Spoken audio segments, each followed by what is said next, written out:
okay. Isang ulo lang naman ang kailangan namin. Ang ulo ni Bongbong Marcos!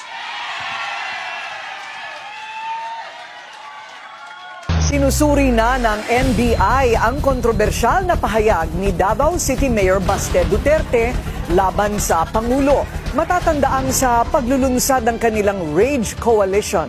Inihirit ng alkalde na kailangan nila ang ulo ni PBBM. Narito ang agenda report ni Andrea Salve.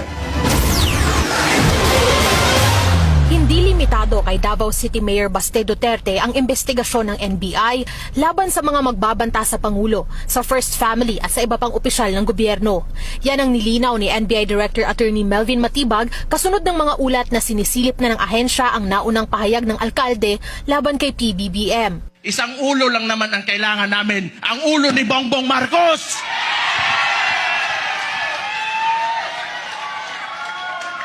Ayon kay Matibag, naglabas na siya ng administrative order tungkol dito.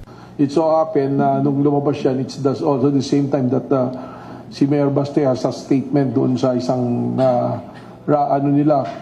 pagtitipon. Kaya siguro sinasabi na siya yung imbestigahan. But of course, if that will qualify doon sa ating nilabas na administrative order, then yung direction natin papunta rin doon.